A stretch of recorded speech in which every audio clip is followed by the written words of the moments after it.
How shall I stand before thee but in silence? I will keep silent before thee. Let us hush the room, hush the mind, hush the inward arguments and the outward announcements, for the Spirit does not shout above our noise. It breathes in the stillness. Be still and know that I am God. Not be clever, not be forceful, but be still.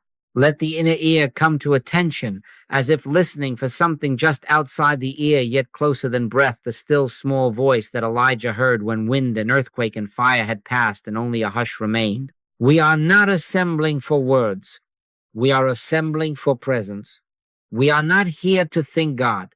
We are here that God may be felt, realized, become an experience.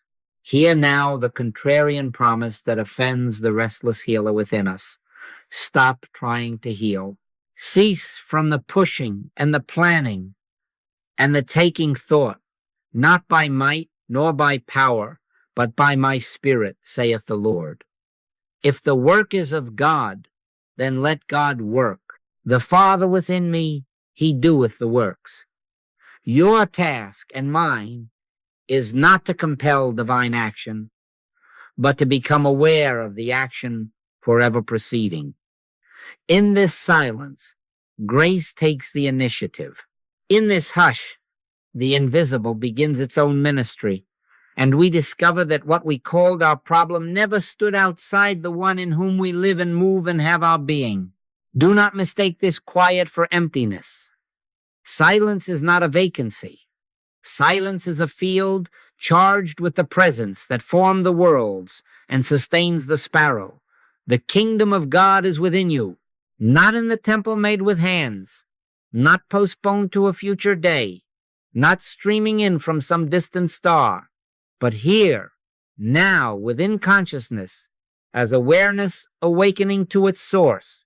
Call it Christ, call it Emmanuel, call it Tao. The name carries no power until the hush admits the reality behind the name. The deeper the silence, the greater the felt substance of this reality. The deeper the listening, the clearer the witness that there is only one. Come, then, with expectancy, but without strain.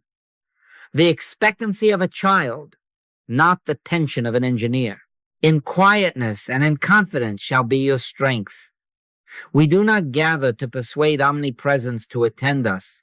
We gather to recognize that we are already in the midst of it, and it in the midst of us. Where two or three are gathered together in my name, there am I in the midst of them. Let us enter the next breath as sanctuary. Let every inward reach be a release, every question a softening, every need a willingness to be held. No more trying to fix, to force, to arrange. For these few moments, let grace be the only actor, and let our silence be the altar upon which it announces itself. Let us be honest. In the light of this hush, much of what we have called prayer has been the noise of self-therapy, pushing against the very door we ask God to open, pleading with an omnipresence as if it were absent, firing volleys of affirmations that spring not from realization but from fear. We diagnose ourselves, prescribe to ourselves, treat ourselves, and then call it faith. But friends, that is the old vanity in a new suit. It is the Adam dream working on itself, the mind that imagines it is separate, attempting to scale the wall to reach its own source. Not more words, not more formulas, not more mental hammering, but a holy surrender to the Spirit which already is. Not a louder voice, but a quieter heart. Not greater effort, but deeper yielding. Permit me a question that penetrates beneath our rehearsed assurances. If all you're trying could do it, why are you still burdened? If pressure could procure heaven, why has anxiety not delivered you into peace? If 1,000 thoughts could heal, Why did the thousandth thought not end the debate? Which of you by taking thought can add 1 cubit unto his stature, said the master. Martha was busy with much serving and grew troubled. Mary sat and listened, and one thing is needful. The needful thing is not agitation in God's direction. The needful thing is awareness of God's direction already here. The impulse to make it happen is the very fog that hides what is happening. The clutching hand cannot receive. The clenched jaw cannot taste manna. The restless surface of the pond cannot reflect the stars. Be still long enough, and you will see the sky already in the water. Stand still and see the salvation of the Lord. Not the salvation you engineer, but the salvation that reveals itself when you desist from engineering. In returning and rest shall ye be saved. In quietness and in confidence shall be your strength. Not in scheming and in strain, but in the Sabbath of the heart, where the Father within does the works. So I release you now and henceforth from the imagined duty to fix life, to fix body, to fix supply, to fix neighbor, to fix self. Lay that yoke on the altar. It is not yours to carry. Come unto me, all ye that labor and are heavy laden, and I will give you rest. Rest is not postponement. Rest is the climate in which grace becomes evident. Your task is not to pry open the heavens, but to open the hand. Your part is not propulsion, but permission not to urge God into action, but to stop obstructing the action that never ceased. Cease the inner pushing. In the soft letting go, the doors that were never shut swing of their own accord. Let us be exact, then, in our language. Quiet is the absence of noise. Silence is the presence of God. Quiet can be found in a library or at 2 o'clock in the morning. Silence can blossom in a marketplace at noon. Quiet is a condition of the senses. Silence is a condition of the soul. Out of the silence, I have said and will say again, because it is law, the presence and the power of God comes. It comes not as rhetoric, not as a thrill for the nerves, but as a felt substance, a weight of stillness that clears the mist from the mind and steadies the heart in a certainty without argument. Be still and know that I am God. Not theorize that there is a God, not hope that perhaps God will show up, but know, because in silence, God ceases to be a subject and becomes the very life that knows. Do not mistake this silence for a blank wall. It is not the vacancy that follows when words have run out. It is a living field in which the invisible goes about its business. Like the air that bears the fragrance of a rose, though you cannot see its currents, silence carries the activity of spirit. The prophet did not find God in the wind or the earthquake or the fire, but when the agitation subsided, in a still small voice. Voice? Yes, but not a voice that travels through the outer ear. A voicing of the infinite within itself, discerned when your inner ear remains open, poised, listening, not talking, but listening, not pushing, but attending. Keep this ear open not to catch phrases, but to feel the movement behind and beneath all phrases. The deeper the interior hush, the more distinctly guidance is felt. It is a strange arithmetic to the human mind, but infallible to the spirit. Subtract agitation and clarity multiplies. My sheep hear my voice, said the master, and he did not mean a favored few. He meant those who let the din fall away until they live in the pasture of presence. I learned this when the world still thought my future depended upon my wits. In 1932, I discovered that when I sank beneath thought, wisdom rose. I have proved it in hotel lobbies, on railway platforms, in rooms where pain seemed to shout, "Enter silence," and the shouting loses its reality. For another order has taken the field. Understand this, and you will not confuse prayer with speech. Prayer is silence listening to itself until you know that the Father within, he doeth the works, not by might, not by mental power, but by spirit the work is wrought. Here, in the operational field of silence, God becomes experiential, not theoretical. Peace is felt before the problem is named. Direction gleams before the map is drawn. Healing presence is recognized before the symptom argues its case.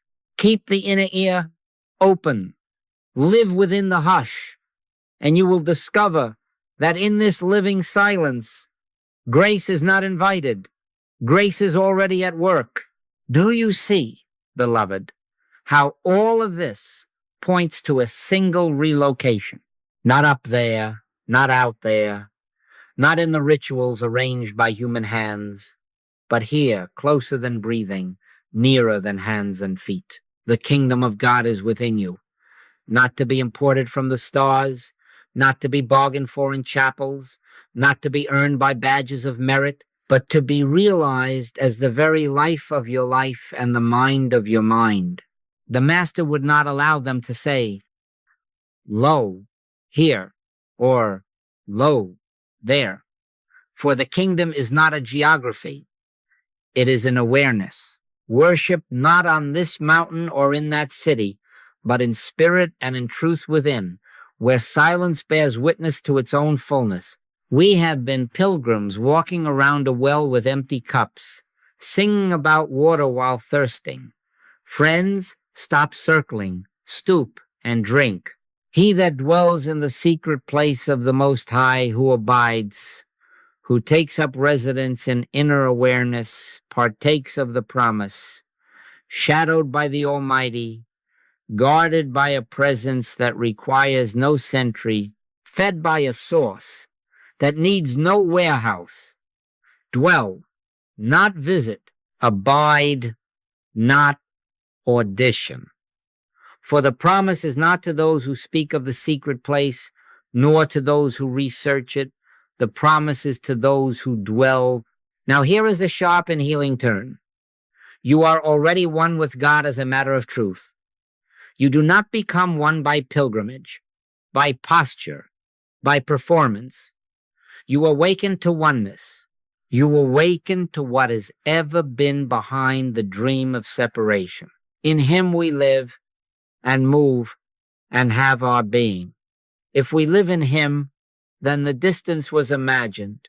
If our being is in him, then the exile was a story, not a state. The Christ within, call it Atman, Tao, Emmanuel, does not come to you. It reveals that it is you in your true identity. I live, yet not I, but Christ liveth in me.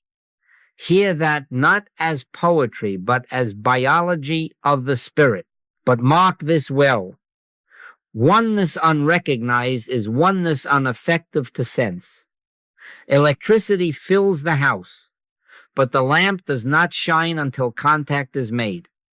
So with God, the omnipresence is the fact. Conscious oneness is the light. When you consent to the hush and feel, however faintly at first, that interior, yes, the weight of peace, the effortless rightness, then the doctrine becomes bread, the name becomes substance, the idea becomes presence. Know ye not that ye are the temple of the living God? Not someday, but now. Not if, but as you awaken. Therefore stop looking out.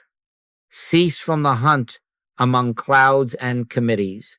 Turn within, gently, faithfully, until the indwelling begins to announce itself. Dwell in that secret place. and you will find that fear has no foothold, lack no argument, and sickness no witness. For the one within is the only life that is. And when that oneness is felt, not argued, it governs quietly, certainly by grace. Grace, then, is not a garnish on our efforts.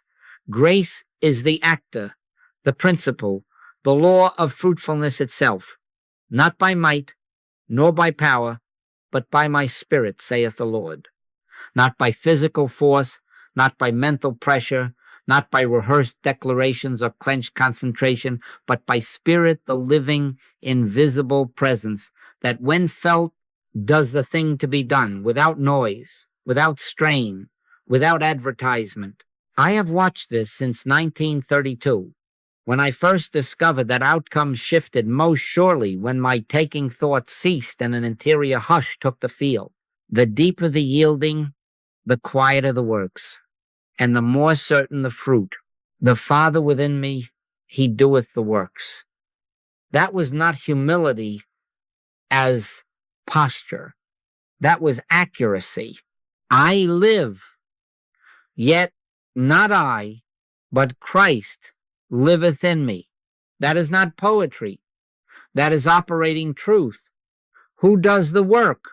The Christ within, call it Emmanuel, Atman, Tao, the one, life individuating itself as you, our part, receptivity, availability, consent, not to manufacture a result, not to push the river, but to make room for the river, to show that it is already flowing.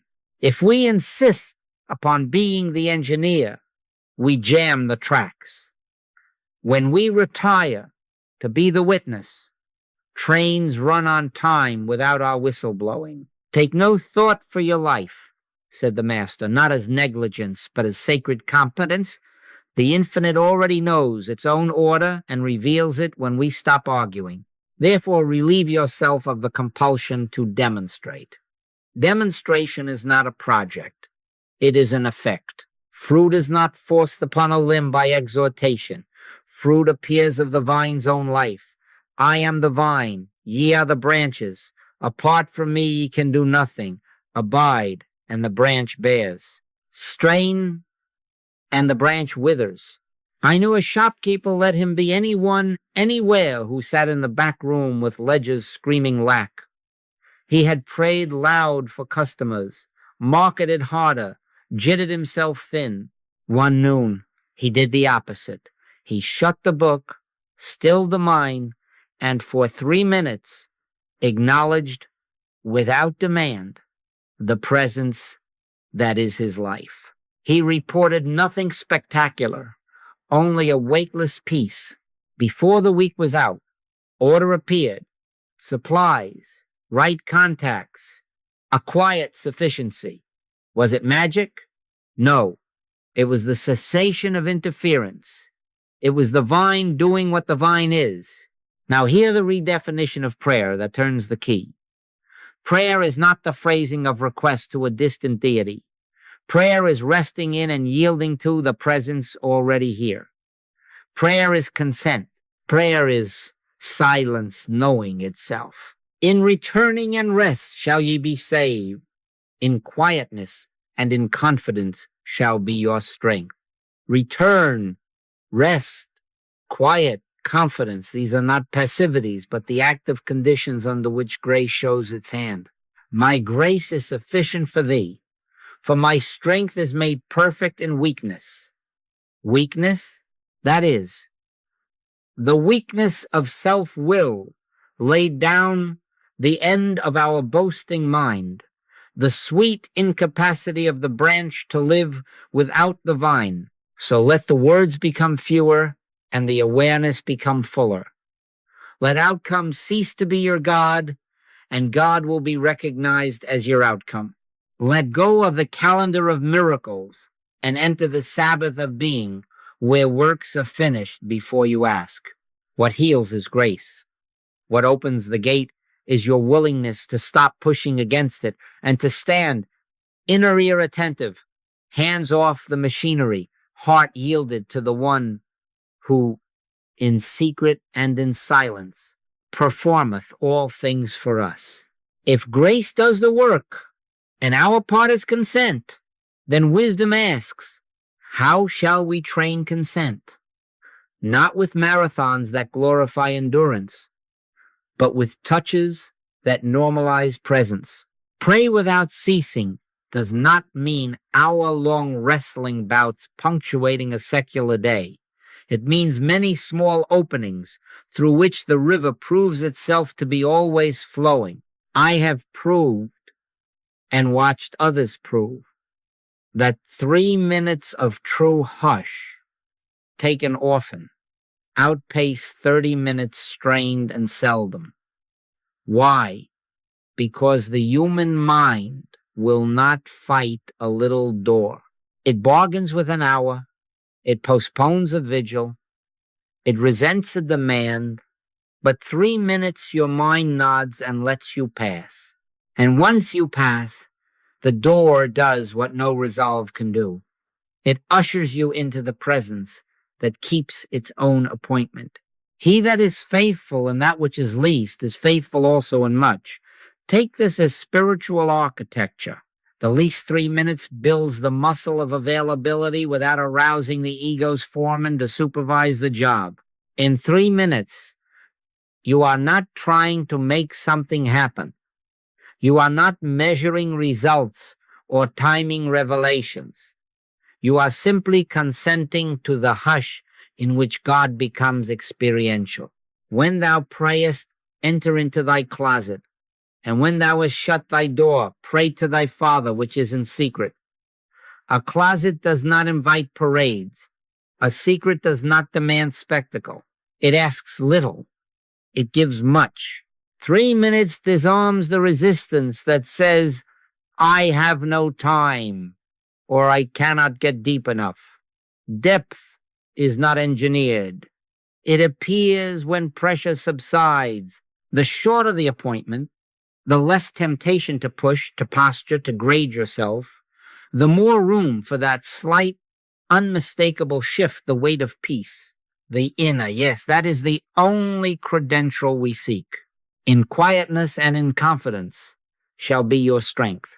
Quiet, confidence briefly touched, frequently repeated, become constancy. Little leaven leaveneth the whole lump. A drop of dye, again and again, saturates the cloth. I have seen a nurse take 3 minutes in a hallway closet between rounds and emerge with a composure that steadied an entire ward. I have watched a mother stand at the sink, close her eyes for the length of a kettle's whistle, and return with a tenderness that quieted a house. A broker set down the phone between trades for 180 seconds and found order in a market that had been panicked to him an hour before. Small doors, often opened, great presence, quietly governing. Knock, and it shall be opened unto you. Knock lightly, knock often, and the hinge grows oiled until one day you find the door standing open of itself. Daily repetition is the price. Not price as purchase, but as practice, the way a musician returns to scales. Not for novelty, but for tone. The way manna fell daily, not monthly. Give us this day our daily bread. Bread of silence, taken in small portions and often, becomes the habit of awareness. Then the 3 minutes are no longer an interruption of life. They are the revelation of life in the midst of activity. A brief, repeatable container lowers effort and raises true contact. Keep the periods short enough to be welcome, frequent enough to be forming, and you will discover that what began as moments becomes a state. The vine does not visit the branch, it abides. So do we, by many small consentings, learn to abide. And grace, already present, shows its hand. Now let us make it practical, simple, and faithful. 3 minutes, no more taken wherever you are. by the bed before the foot touches the floor, at the desk while the screen glows, in the car before you turn the key or as the train hums, standing at the sink, sitting on a bench, no robes, no candles, no special chair required, only sincerity. When thou prayest, enter into thy closet, and when thou hast shut thy door. The closet is interior. The door is the withdrawal of attention from effects to cause. Minute 1 is withdrawal. Close the outer circuit. Turn from the problem, from the list, from the reflex, to treat yourself with affirmations and corrections. Stop the traffic of requests. Lay them all down as Abraham laid Isaac, not to lose, but to love beyond possession. Whisper within, if you must whisper anything, not my will, but thine be done. Then be still. No self-treatment now. No phrasing of outcomes. Not pushing thought up to God, but letting thought sink into God. Face inward and simply know, I am not here to make anything happen. I am here to be available to the happening that is God. Be still and know that I am God. This first minute is the shutting of the door. The room quiets. The inner ear comes awake. Minute 2 is listening. Not for words necessarily, not for fireworks, but for the subtle weight of presence that is more like a tone than a sentence, more like a warmth than an idea. Keep the inner ear open. The outer ears may still hear traffic, a kettle, a voice, but you are listening beneath them. Softly acknowledge, without strain, here I am, speak, for thy servant hears. Samuel learned, by that posture, to distinguish the voice that is not sound from the sounds that are not voice. Do not answer it. Do not finish its sentences. Do not try to catch it as if it were fleeting. Let it catch you. If nothing is heard, remain listening. Silence itself is speech when the heart consents. My sheep hear my voice, and the hearing is recognition, not argument. Minute 3 is rest. No conclusions, no vows, no measurements. Let a quiet welling of assurance be enough, the unlabored yes that needs no proof. If a phrase wishes to settle, let it be simple and done. Thou art here. Then release even that and rest in the felt hush rather than in words. Like a child leaning into a father's shoulder, be contented with the lean. He maketh me to lie down in green pastures. He restoreth my soul. If an impulse arises to pray for this one or that, gently defer it and return to resting. The Father within knoweth before you ask. The work is his, the rest is yours. The Father within me, he doeth the works. Posture is optional, place is flexible. The only condition is truth of heart. Standing, sitting, eyes open or closed, hands folded or soapy with dishes, worship in spirit and in truth.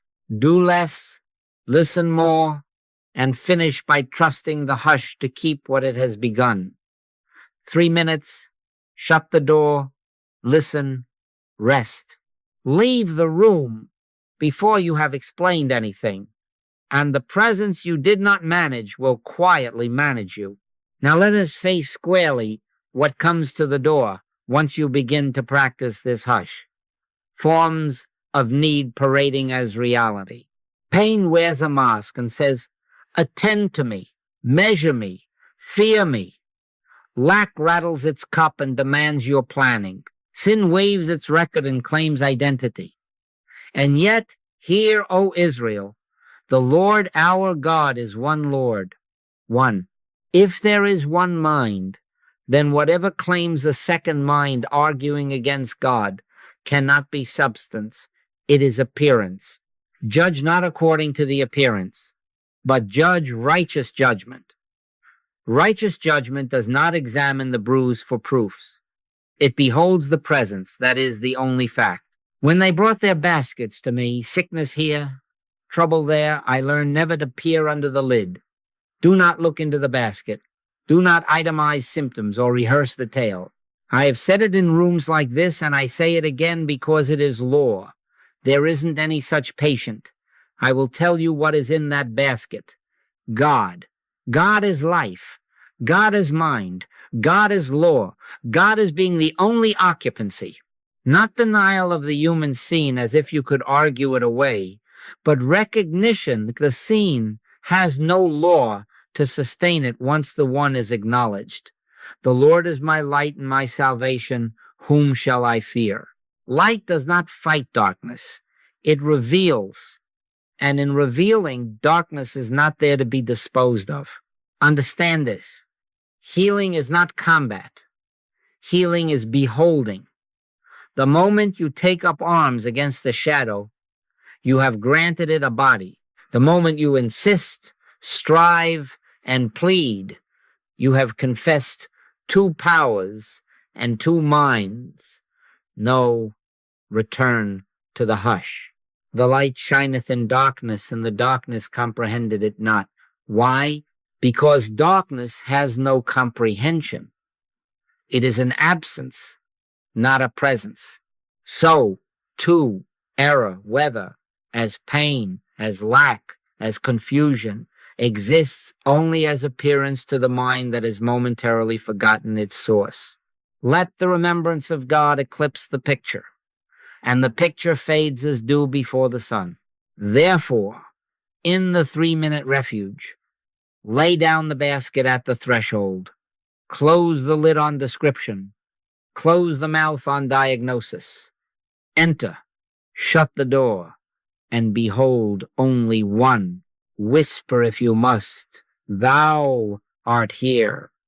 And then be still until that inner weight of peace settles. That peace is not decoration, it is authority. My peace I give unto you, not as the world giveth. It governs without noise, organizes without orders, corrects without condemnation. When you emerge, do not pick up the basket to recheck its contents. Let the vision govern. Let this mind be in you, which was also in Christ Jesus. One mind reveals one harmony. In that mind there is no patient, no healer, no battle, only God being God. And as you hold to that gently, faithfully, the forms rearrange themselves to bear witness to the fact you no longer argue, the Father within me, he doeth the works. When the wave rises, pain flaring like a siren, fear breaking in like an intruder, do not plead and do not diagnose. Do not reach for phrases as weapons or for memory as medicine. Go at once to the closet you have rehearsed. Shut the door of reaction. Sit, stand, pause where you are, and keep the appointment that keeps you.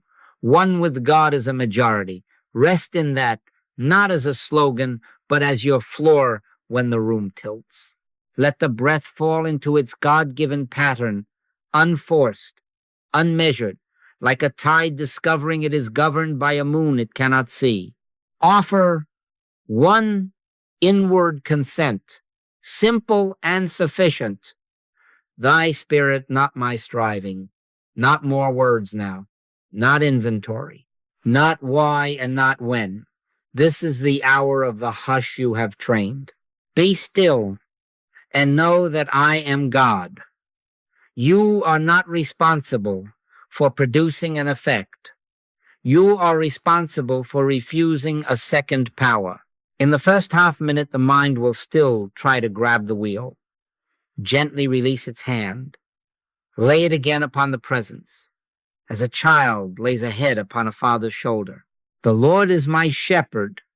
I shall not want. Want of air, want of safety, want of answers. Let them fall like leaves.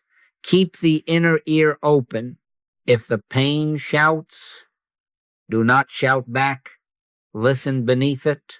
If images flicker, do not stare. Dwell within. Thy spirit, not my striving, not by might, nor by power, but by spirit.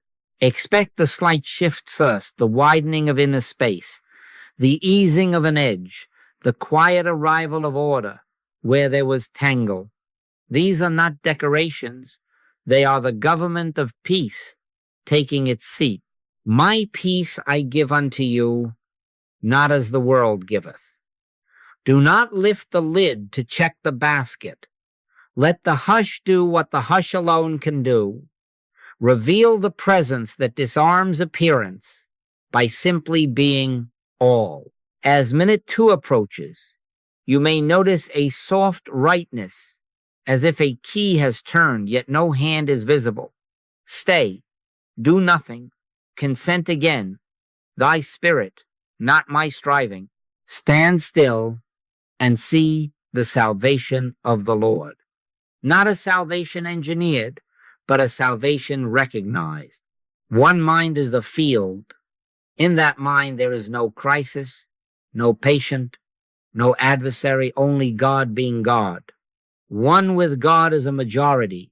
As you come into the 3rd minute, do not bargain for signs. Rest. He restoreth my soul. Let the breath keep its Sabbath. If words wish to settle, let them be few and final. Thou art here.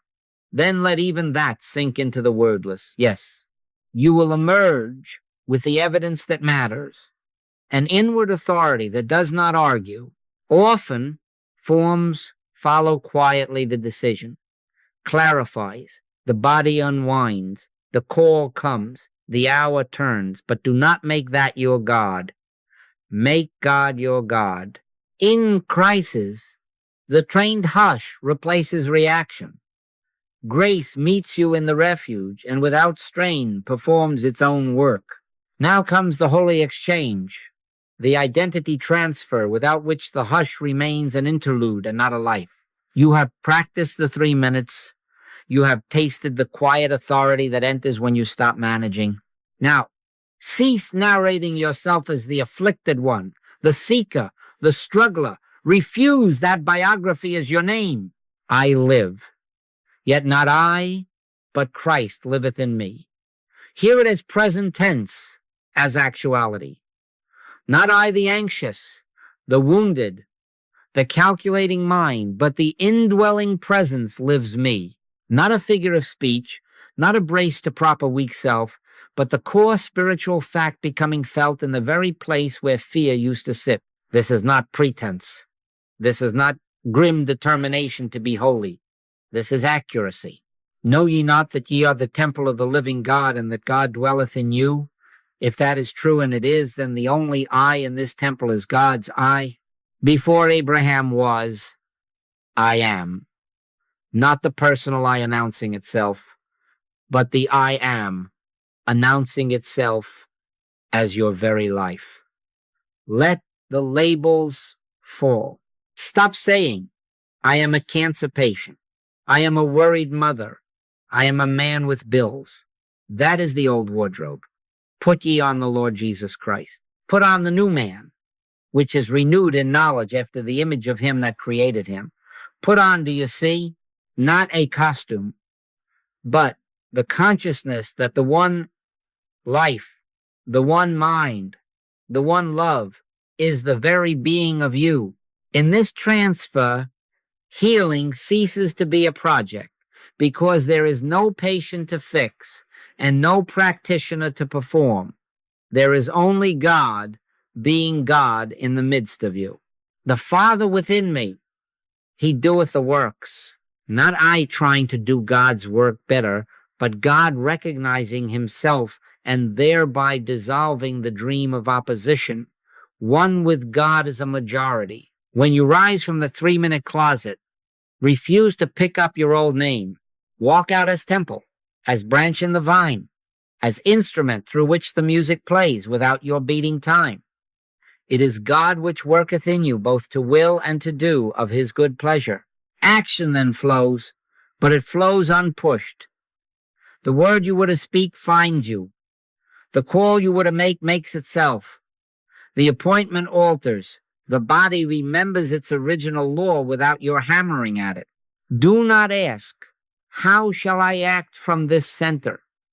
Stand in it, and action appears as an effect of identity, not to imitate a saint, but to live as what you already are, indwelt. As many as are led by the Spirit of God, they are the sons of God. Led do you hear, not dragged, not argued into obedience, led lightly, certainly, by an interior government that has no rival. Greater is he that is in you than he that is in the world. Therefore, lay down the struggler, adopt, now, without drama, the name that was always yours. I live, yet not I. Presence lives me. Keep this as the quiet undercurrent in all hours.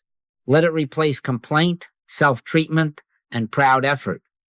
Let it replace even spiritual ambition, and you will find the most ordinary moments taking on an ease that is not indolence, a rightness that is not managed, a peace that does not check the basket. For the works are his, the identity is his, and grace performs all things for us. Having taken the new name quietly within, we must now make room for it to speak. Silence needs space. Grace needs a cleared table. Keep thy heart with all diligence, for out of it are the issues of life. If out of the heart flow the issues, then what we allow to fill it becomes our harvest. This is not a moral scolding, it is spiritual hygiene. To fulfill the price, begin to reduce the non-essential sounds that steal your inner attention. Trim the chatter that trains you to live outward. Talking about God will not produce the fruits of God. Making room for God will. Anchor your day with 4 faithful touches. Morning, before the foot meets the floor. Noon, as the sun stands over your labor. Evening, as the lamps come on. And at bedtime, when the world loosens its grip. 3 minutes each, no more, no less, and do not bargain with them. Give us this day our daily bread. Take the bread of silence daily at set hours. And you will discover that these simple appointments become the trellis on which the vine spreads. Not long vigils that flatter effort, but brief returns that normalize presence. In returning and rest shall ye be saved. In quietness and in confidence shall be your strength. Between these anchors, let there be many small acknowledgments. 12, 15, 20, tiny bows of the heart as inner prompts arise. A hand on the doorknob, the red light, the elevator's hum, the kettle's whistle. Let thresholds become signals. In all thy ways acknowledge him, and he shall direct thy paths. These are not interruptions. They are alignment. Knock lightly, knock often, and find the door already ajar. Pray without ceasing becomes practical when the prayer is not speech but consent. Guard the mind from the carnival that reactivates fear and trains you into problem thinking. Cut down the sensational headlines that recruit your imagination into rehearsing disaster. Reduce the running commentary, the debate for debate's sake, the gossip that makes personalities your weather. Not because you hide from the world, but because you choose which world shall form you. The light of the body is the eye. If therefore thine eye be single, thy whole body shall be full of light. Make the eye single. Choose a clean diet for consciousness. Whatsoever things are true, honest, just, pure, lovely, of good report, think on these. I have watched live steady when newspapers, radios, and screens were cut by 9/10, and in that quiet the still small voice grew distinct. This is not ignorance. This is priority. Practice speaking less and listening more outwardly and inwardly. Be swift to hear, slow to speak. Trade one social hour of unneeded talk for a twilight walk in which you touch the hush for 3 minutes at two corners. Replace a morning scan of headlines with a single sentence, "Thou art here," and then silence. Take a commute without earphones. Let the inner ear be tuned. Say no to one extra engagement so that you may keep one extra 3-minute appointment with the infinite invisible. Hold this as your simple rule. 4 anchors a day, many small acknowledgments, and a vigilant guard over the gates of sense. Set your affection on things above, not on things on the earth. Clear space and schedule brief, faithful touches. Then let the peace of God rule in your hearts. You will find that peace quietly organizes the outer, that one with God is a majority, and that what you stopped feeding with attention stops ruling your hours. In the room you have made, grace is heard, and without strain, performs its own works. How then shall you know that the hush you have made has been honored by the first fruits, which are always inward? My peace I give unto you, not as the world giveth, not fireworks, not a rush of visions, but a low, steady flame, an unforced poise, a quiet, yes, a sense of being present that needs no argument. The kingdom of God is within you. Therefore, the earliest evidence is felt within an ease that requires no proof, a clarity that does not shout. Thy Father which seeth in secret shall reward thee openly. The secret reward is first the hush itself becoming tangible, the felt nearness closer than breathing, nearer than hands and feet, out of which the outer begins to arrange itself without your hand on the lever. After that, without announcement and without strain, you notice timings ripen, a delay that turns into protection, a meeting that seemed accidental, revealing itself as provision, a symptom forgot because peace displaced the lookout post where fear used to sit, a decision that stands up straight the moment you stop holding it up. The Father within me, he doeth the works, not your strain, not your schedule. He doeth. When you do not time God, you find God's timing quietly in place. It is not for you to know the times or the seasons which the Father hath put in his own power. Your office is availability. His is order. Seek ye first the kingdom of God. And all these things are added, not demanded, not arranged by anxiety, added. How shall you measure? Measure by peace and by clarity, not by spectacle. By their fruits ye shall know them. And the chief fruit is the government of peace, a settled center from which thought simplifies, speech softens, and right action appears of itself. Do not go hunting for signs. Let signs follow. These signs shall follow them that believe. Follow, do you hear, not lead. The world clamors for wonders. The soul is satisfied with presence. An evil and adulterous generation seeks a sign. A faithful heart seeks the one who is. Sign enough. Watch, give thanks, and stay available. Gratitude is not a technique. It is the natural speech of recognition when peace has taken its seat. Therefore, when the outer begins to move, an account unexpectedly reconciles, A pain unwinds. A door opens. Receive it as confirmation, not as your criterion. The criterion remains the interior witness. Let the peace of God rule in your hearts. Rule, that is governance.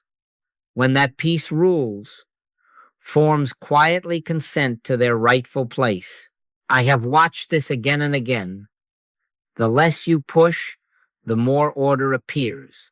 The less you argue, the more wisdom speaks. The less you check the basket, the more clearly you behold only God in it.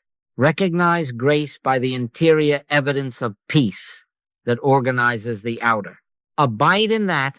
Return to your 3 minutes.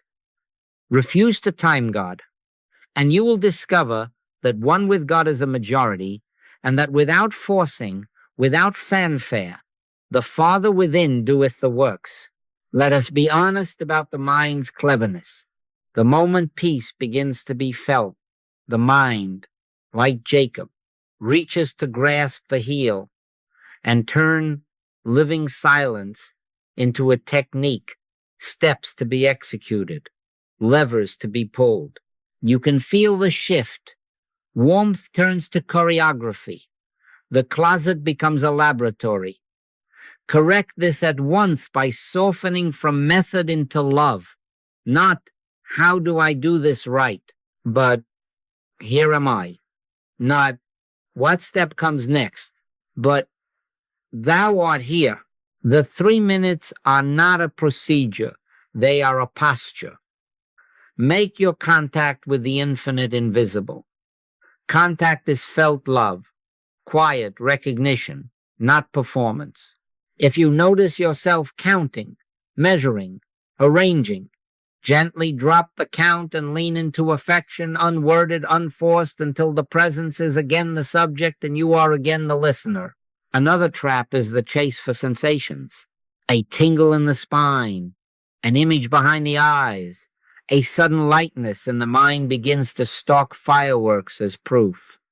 Friends, the still small voice does not audition for your senses. My peace I give unto you, not as the world giveth.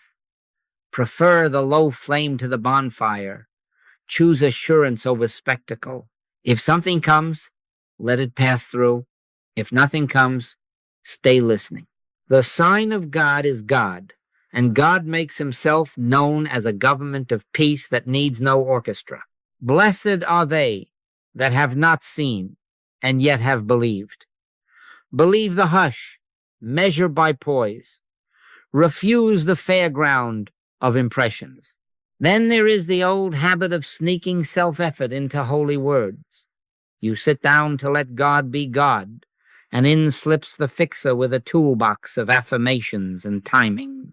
The jaw sets, the brow contracts, the breath shortens. You are producing again, correct with the sacred knot, but not by might nor by power, but by my spirit, saith the Lord. Not I, but Christ liveth in me. The Father within me, he doeth the works.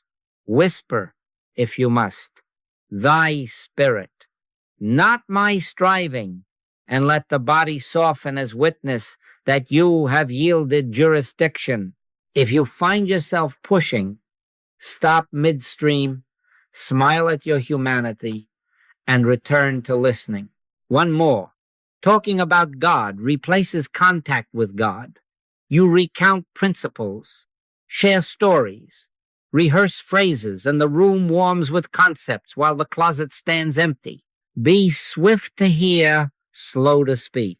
When thou prayest, enter into thy closet, and when thou hast shut thy door, shut the door on commentary.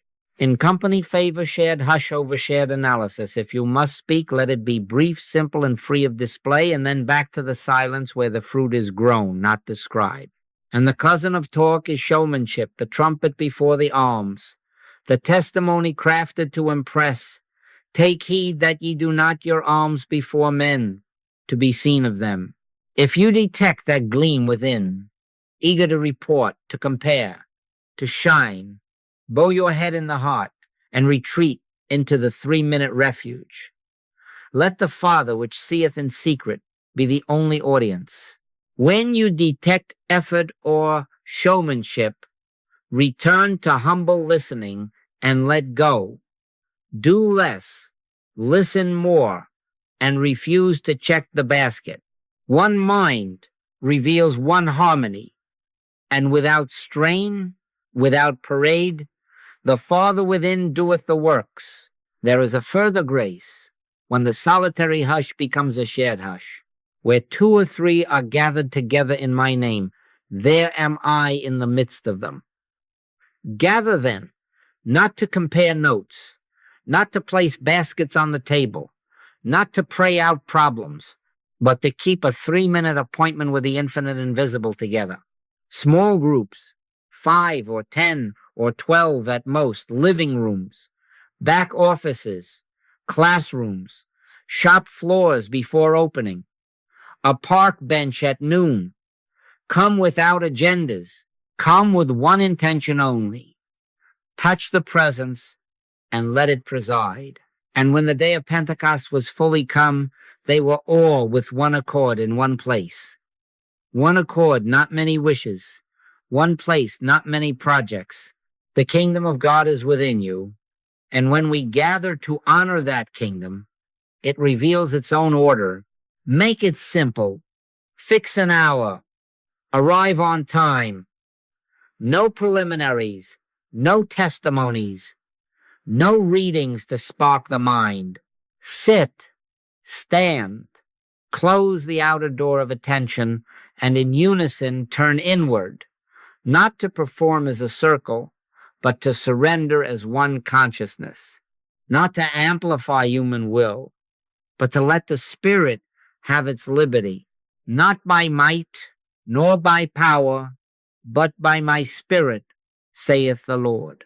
If any feel the urge to speak, hold the word until the 3 minutes are fulfilled, for this is not a committee, but a sanctuary. Keep the inner ear open together, and the hush that you know alone becomes a wideness you could not produce. In that wideness, one mind announces itself as peace that needs no spokesman. You will witness a multiplication that is not arithmetic. As coals burn brighter in the same hearth, so awareness is kindled in shared silence. Fear, which seems formidable when faced alone, thins like mist when the sun rises over many waters. Perfect love casteth out fear. And in these assemblies, that love is not discussed. It is felt secretly, steadily, as the very climate of the room. A nervous heart quiets. An anxious breath discovers its Sabbath. A mind that always arranges yields to a presence that arranges without noise. No one has been treated, no problem has been handled. Yet my peace I give unto you, not as the world giveth, becomes the commonwealth. Leave. Then, as you entered without fanfare, no debrief, no measuring, no checking of baskets, let thy Father which seeth in secret complete his own open reward. Carry the hush as quiet authority into the hallway, the register, the steering wheel, the keyboard, the ward. Let emails be answered from it, doors be opened by it, children be guided within it. A soft word will find you when needed. A restraint will hold you when silence is the truth. In all thy ways acknowledge him, and he shall direct thy paths. And if fear presents itself later in the day, touch the shared hush again for a breath. And remember, one with God is a majority, and many is one, is not many at all, but one mind, revealing one harmony. Set your practice, once or twice a week, 3 minutes only. Never lengthen to flatter effort. Keep it pure, no agendas, no baskets, no show. Gather without plans, so presence may plan. Without request, so grace may give. without striving so spirit may do the works. Gather without agendas to magnify awareness. One mind reveals one harmony. Guard the pearl. What is given you in the hush is holy, and holiness withers in the marketplace of chatter. When thou prayest, enter into thy closet, and thy Father which seeth in secret shall reward thee openly. Keep your realizations private. Let them ripen within. Mary kept all these things and pondered them in her heart. Do not run with newborn light to display it. Do not trade your treasure for nods and noise. Let not thy left hand know what thy right hand doeth. Talking about God will not produce the fruits of God. Contact with God will. Guard it from curiosity, from self-advertising, from the subtle pride that wants to be known as spiritual. Keep silence. Hold the pearl as prayer, as love, as life. Now fulfill the price. Simply, faithfully, for 30 days. 4 set times, 3 minutes each, before the foot touches the floor. At midday, in the midst of duty, as evening lamps are lit, and before sleep's door. Keep them. Do not bargain with them. Do not lengthen to flatter effort. Between them, many inner bows. At the threshold, the red light, the kettle, the elevator's hum. 12, 15, 20 acknowledgments. Thou art here. Pray without ceasing. This is not labor. This is returning. In returning and rest shall ye be saved. In quietness and in confidence shall be your strength. Anchor, return, consent. One with God is a majority. Let this regimen, modest and steady, train the heart to hear. Expect steady deepening rather than fireworks. Prefer the low, sure flame to the bonfire that quickly burns out after the earthquake of fire. But the Lord was not in the fire. And after the fire, a still small voice. Treasure the subtle, the breath that eases without your ordering it, the thought that simplifies, the interior yes that arrives unannounced. Blessed are they that have not seen and yet have believed. There will be days of dryness. Do not measure God by weather. Sow and keep sowing. The seed should spring and grow up. He knoweth not how. Your office is faithfulness. The harvest is graces. Measure by peace. Let the peace of God rule in your hearts, and leave the timing, the form, the outcome to the Father within, who alone doeth the works. And now I leave you with a blessing, not of words only, but of the silence that has accompanied us. I commend you to God and to the word of his grace, that it may build you within. May the hush grow weighty. May the inner ear be kept open. May showmanship fall from you as an old garment. May the Lord bless thee and keep thee, lift up his countenance upon thee, and give thee peace, not by might, not by power, but by spirit. As you keep silent before, it may grace quietly take over, arranging without noise, healing without struggle, supplying without strain. The Father within you doeth the works. Be still and know. Amen.